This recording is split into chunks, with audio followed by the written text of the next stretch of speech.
पण खऱ्या अर्थानं एक हिंदुत्वाची लहर आपल्याला शहरात न्यायची आहे. नाही तर बाजूचे साप हिरवे साप आपल्या इथं चांगल्या वाढत कधी घुसतील ते सांगता येणार. काल शपथ टाकली 50 नगरसेवकाची, तर लक्षात घ्या आपल्याला किती लक्ष राहावं लागेल. आणि निश्चितपणे जिथं जिथं कमळ दिसेल तिथं तिथं कमळाला शिक्का मारून कमळाचा उमेदवार निवडून आणण्याचं आपण निश्चित आहे. बरेच पक्ष आता आज बाजारात आलेले लक्षात घ्या. हा कुणी म्हणत असेल तरी कमळाशिवाय पर्याय नाही. तुम्हाला माहिती आहे शेवटी या राज्याचा कॅप्टन कोण आहे?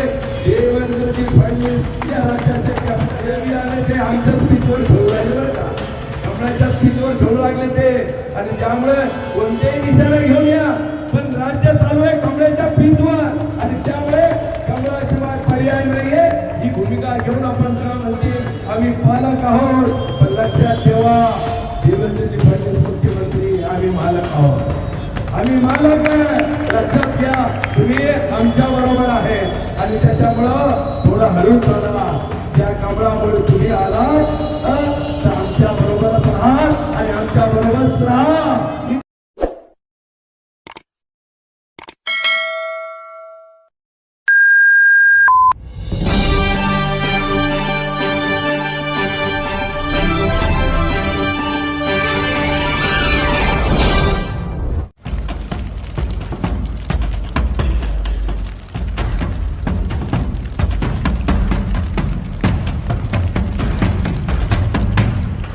बुलंद चौपट बनता येईल.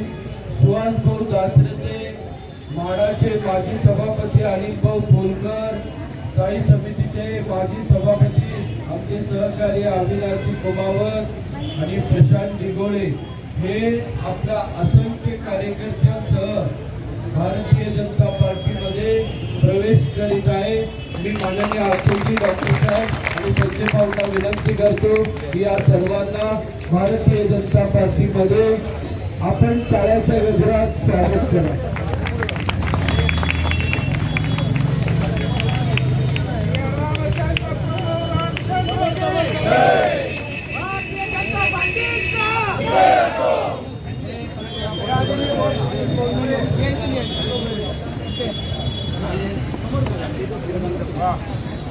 या अडकोमध्ये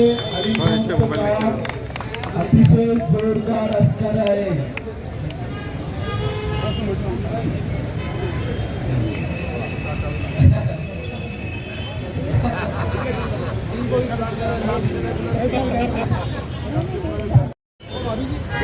भारतीय जनता पार्टीचा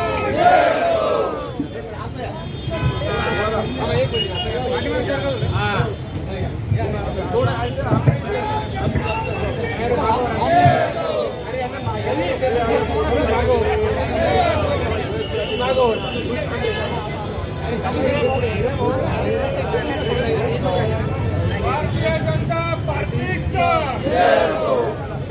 जय भवानी जय शिवाजी.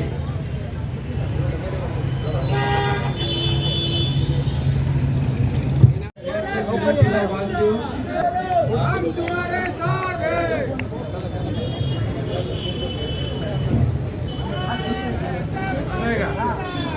गौरव काका तुम आगे बढ़ो. हम तुम्हारे साथ हैं.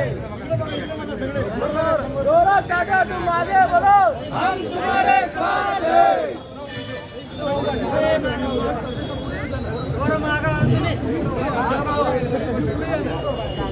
भारत माता की भारतीय जनता पार्टीचा वंदे वंदे.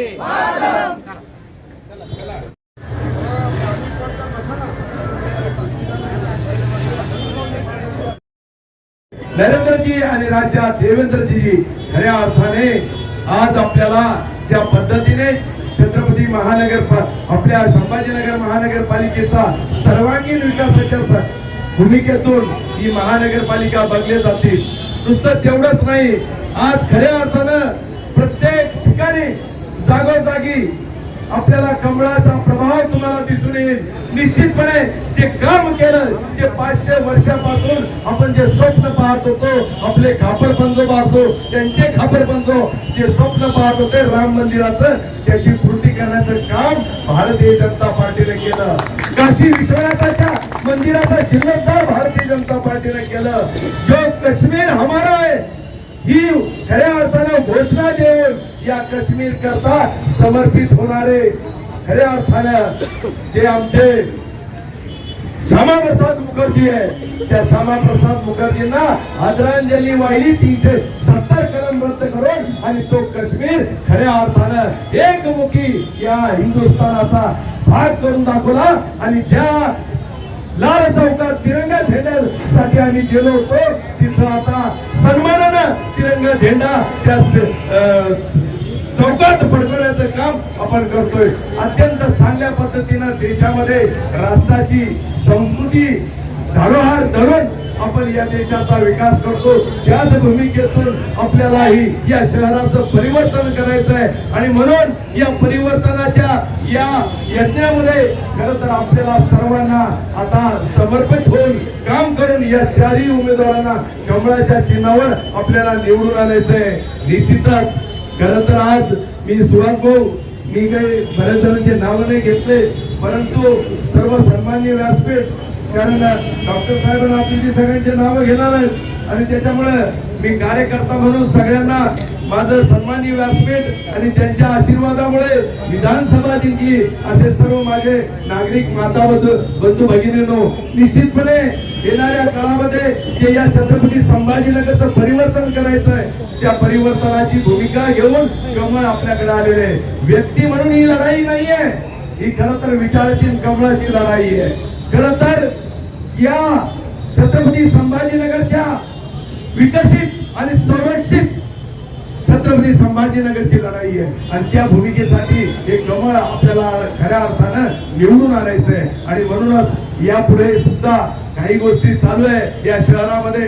आज माझी मित्र आले, सुभाषजी, अविनाशजी, अमोल, अनिल बोरकरजी. खऱ्या अर्थानं ही माणसं त्यांच्या डोळ्यानं हिंदुत्वाचं पतन बघताय आणि ते पतन बघून ते भारतीय जनता पार्टीमध्ये आले की काय चाललंय. शेवटी अरे त्या बाळासाहेबांच्या आत्म्याला किती दुःख होत असेल की ज्यावेळेस रशीद बाबू दंगल करणारा मी पण होतो, अविनाश कुमारजी, त्या सिल्लीखान्यामध्ये अजून आपलं शहर सुरक्षित नाहीये. तुम्हाला वाटतं का शहर सुरक्षित आहे? अरे इथं बाजूला जा, शहर अजून सुरक्षित नाहीये. आणि त्याच्यामुळे या कमळाला खऱ्या अर्थाने हे चार जे शिलेदार आहे हे शिलेदार आपले पहारेदार आहे आणि त्यांना म्हणून कमळाला आपल्याला या पद्धतीने निवडून द्यायचं. तीच भूमिका घेऊन आपल्याला खऱ्या अर्थानं पूर्ण शहरामध्ये परिवर्तन करायचंय. विकासाचं तर करायचं पण खऱ्या अर्थानं एक हिंदुत्वाची लहर आपल्याला शहरात न्यायची आहे. नाही तर बाजूचे साप, हिरवे साप आपल्या इथं चांगल्या वाडात कधी घुसतील ते सांगता येणार नाही. एमआयएमनं काल शपथ घातली 50 नगरसेवकाची, तर लक्षात घ्या आपल्याला किती दक्ष राहावं लागेल. आणि निश्चितपणे जिथं जिथं कमळ दिसेल तिथं कमळाला शिक्का मारून कमळाचा उमेदवार निवडून आणण्याचं काम करावं. कमळ म्हणजे इथले नगरसेवक नाही, कमळ म्हणजे जे परिवर्तनाची दिशा असणारे या राज्याचे मुख्यमंत्री देवेंद्रजी फडणवीस हे कमळ आहे. आणि निश्चितपणे यांना पाहून नरेंद्र मोदीजींना पाहून या कमळाचा विकास आपल्याला करायचा आहे. निश्चितपणे त्याच्याच भोवती या शहराचा विकास राहणार आहे. आणि त्यामुळे ज्या पद्धतीने जिकडे तिकडे पाहतो एक कमळाचा प्रभाव जो वाढला आहे तो असाच वाढलेला नाहीये, हा जनाधार असाच मिळालेला नाहीये.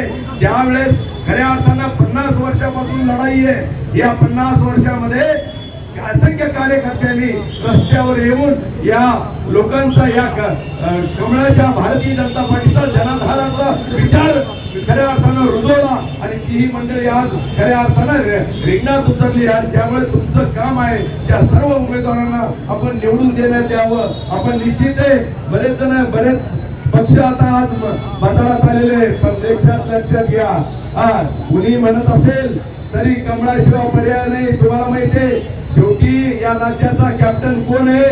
देवेंद्रजी फडणवीस या राज्याचे कॅप्टन आहे आणि तीच कमळ आहे.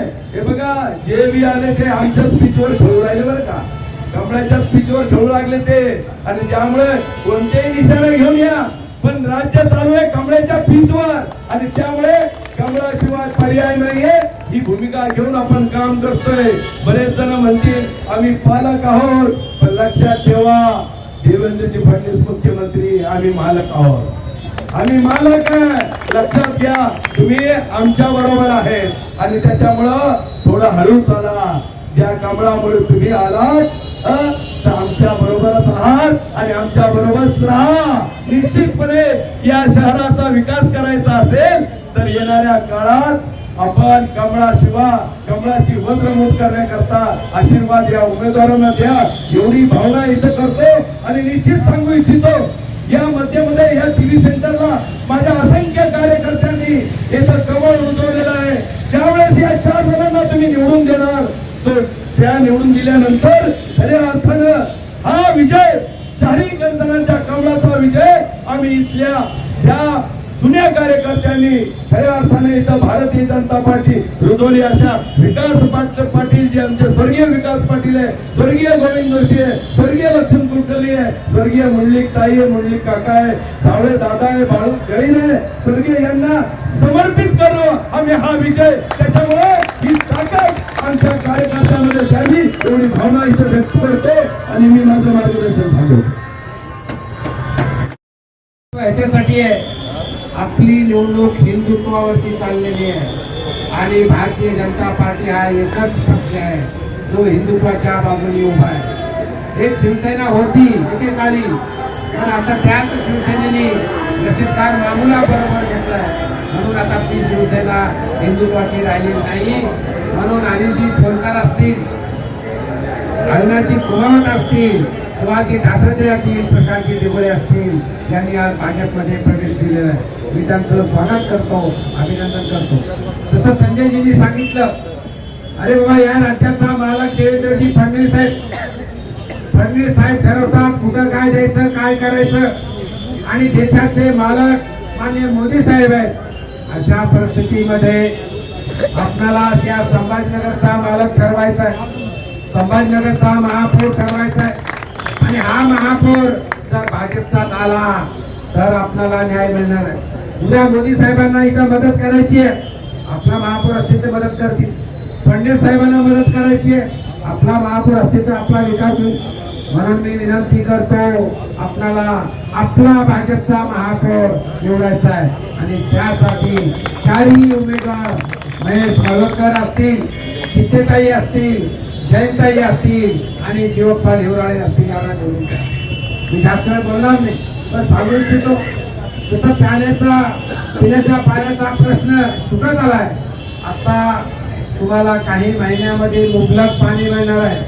माननीय फडणवीस साहेबांनी आपले अतुलजी मंत्री असताना गेले त्यांच्याकडे 1680 कोटी रुपये दिले.